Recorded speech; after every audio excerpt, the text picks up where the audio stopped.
Hey gamers, Foxfires here, bringing you an update on ArcheAge. You might have seen in the end scene of my last video that server merges are coming. Yes, we are here again. So in this video, I'm going to cover the who, what, when. I'm going to cover a bit of a discussion, including the pros and the cons, and the impact I think that it's going to have on the server population. And then some of my personal takes and my experiences with the server merges. Okay, so first up, when are the server merges happening? October 17th this year. Servers are going to come down for about 24 hours. The North American servers are coming down at noon Pacific time, and the European servers are coming down at 2 p.m. UTC time. One thing that's really important to note here is that when those servers come back up, land is not going to be available for placement. So all land placement is going to be locked until Saturday, October the 20th. And that's going to be roughly noon for each server on their respective regions. So that'll be noon Pacific time for North America, and that'll be noon UTC time for European servers. One thing that's also really important to note here is where this coincides with the 5.0 patch release. So the Gamescom article that came out kind of implied that the patch 5.0 was going to happen before they ever did server merges. And now we actually know that, in fact, it's the other way around. The server merges are going to happen before patch 5.0 is released. Patch 5.0 is tentatively scheduled to go live on October the 23rd for Europe and October the 24th for North America. So we'll be getting more updates as we get closer to time for that. Okay, so who's actually getting merged together? The North American servers, the legacies are going down to 2 servers, so the following servers are going to be merged together. Aranzeb with Kyrios, Reckoning, Vengeance, and Kraken. And then the second North American server is going to be Conviction and Thunderwing. For the European servers, Shadagon, Iana, and Prophecy are getting merged together. And the second legacy server is going to be Tempest and Retribution. The Fresh Start servers on each of those regions, Nui and Easy, those are going to remain separate as is. Another important angle to cover for the server merges is what's happening with the auction houses. So the auction houses with regards to legacy servers, it's not going to change. Those legacy servers, those merge servers are all going to be sharing an auction house like they have been for a while. The Fresh Start servers are going to continue to remain separate even with regards to their auction houses. Another important angle to cover for the auction houses is that new postings are going to be blocked for about 50 hours prior to the time of the merge. So since those servers are going down October 17th, that means 50 hours, roughly 2 days prior. No new auctions posted after October the 15th, and that's going to be roughly 10 a.m. on North American servers, Pacific Standard Time, and that'll be roughly noon October the 15th on European servers, UTC time. And this is really important to note for anybody who's going to want to buy taxes to lay down land, as well as people who are going to want to have new building materials to put down a new house, so lumber and stone, for example. So make sure you get all of your auction housing done well in advance by the 15th. Okay, so what do you do if you have more questions? There's going to be an FAQ coming this week, and they're going to open an official discussion and question thread at that time. And of course, as I mentioned in previous videos, they've got a live stream scheduled for September the 14th, and it's going to be with Krolin. Krolin, we haven't seen him in ages. I kind of feel bad for him. You know, I love Krolin, but man, he is coming to be the bearer of some bad news, and he's going to have to deal with a lot of rage. You know, with Celestrata and Muzzy no longer with Trion, Quilladon no longer with Trion, he's kind of just going to be there. Of the old crew, he's going to be like the only one left. It's going to be like Krolin and Sock. Okay, so let's have a little bit of a discussion about this. You know, I was really surprised to see that they were merging Thunderwing. Thunderwing of the legacy servers is the most populated server by far. I was even looking to lay down some more land on Thunderwing within the past, month or so. And everywhere that I wanted to potentially lay down land, there was nothing available. So, Thunderwing is still pretty packed with regards to land placement. And I thought, why are they merging Thunderwing? Of all the servers, I feel like maybe they should have left Thunderwing alone.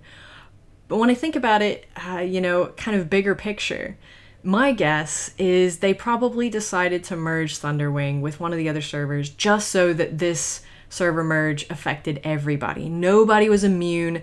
Everybody's kind of getting impacted in the same way. I was also really surprised that since they were doing server merges, that they didn't go ahead and go down to one legacy server for EU. EU is just empty. It is gone.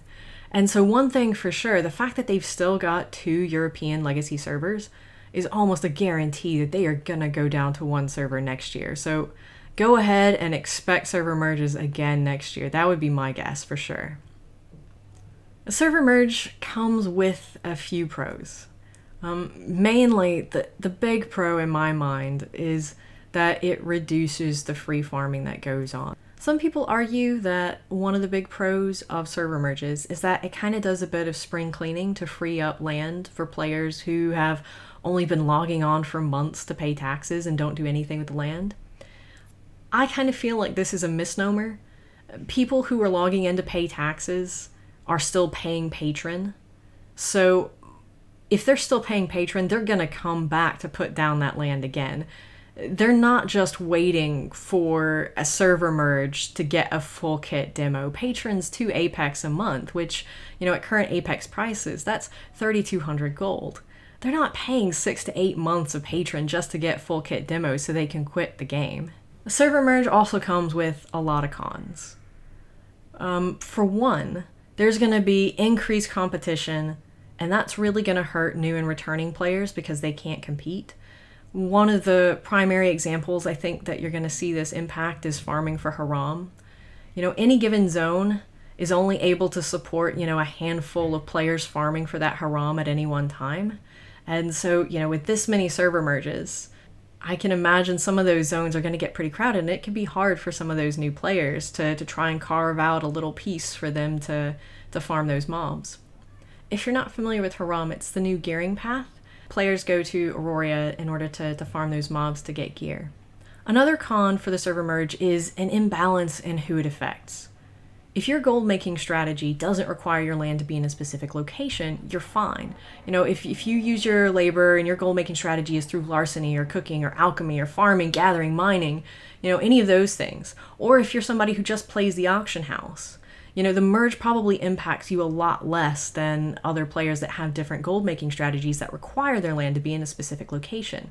The hardest hit are really the traders. They need very specific land and locations, and if they don't get it back, their trade strategy, their entire gold making strategy is scrapped, and they're going to have to come up with something else.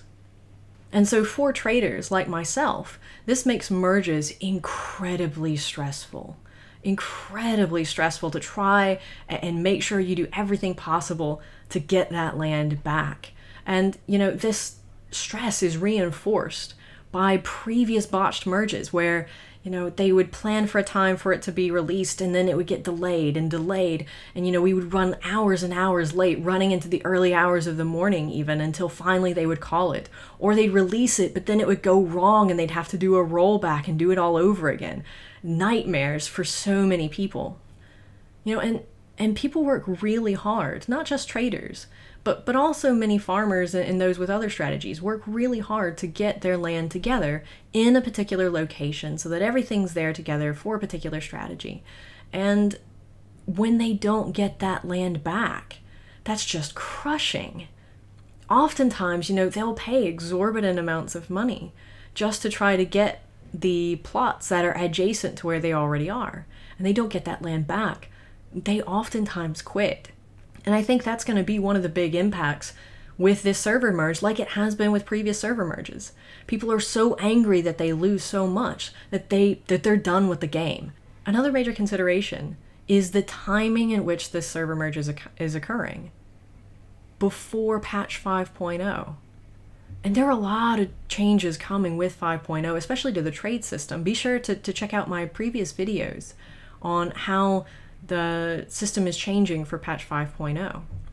And so it could be that even if you're lucky enough to get some of your land back in the place that you want it, with the 5.0 changes, you could find just a few weeks later, with the patches released, that your land is in a terrible place, and with everything that's changed, you really need it to be somewhere else, and once again, you find that your trade strategy is scrapped.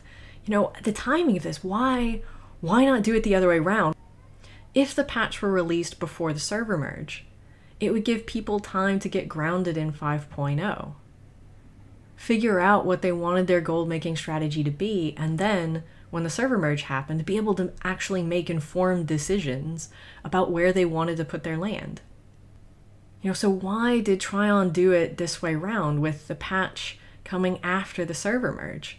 You know, were they really worried that everyone was going to go for the same valuable land, whether or not they wanted it for themselves, just to sell it? You know, maybe that would have been a logical reason a few years ago.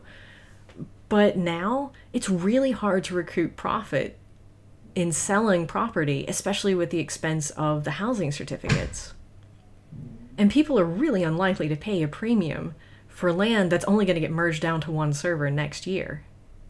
Another consideration about the server merges is that those who have knowledge of the Korean server have a much stronger advantage than ever before this time round with regards to land placement. As I was just mentioning, if the patch came before the merge, people could get familiar with the changes that they could make informed decisions. Well, if they have knowledge, if certain players have knowledge of Korea and their server, that's exactly what they have. So some players have that knowledge. They know, they have a good feel for how those changes in 5.0 are going to play out. They can make informed decisions, which gives them a huge edge, much more so than previous merges. One of the big points to hit too is that Trion and XL Games have said they've been trying to turn ArcheAge around, bring players back, address major issues in the game. But really, this merge going down to 2 servers per region is a huge vote of no confidence from Trion. This says they do not project in the next year that they are going to be bringing in an increased number of players, that instead the game is still just going to hemorrhage.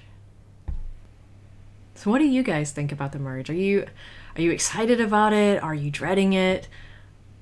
And as part of the Trion Creators Program, I have some Veroe weapon skins to give away. So if you would like a chance to win one, please leave a comment down below, hashtagged with Merge ArcheAge. Again, that's hashtag Merge ArcheAge. There is a lot more to cover with patch 5.0 coming, so stay tuned for more videos. As always, thanks for watching, gamers. I'm Foxfires, and this has been an update on ArcheAge.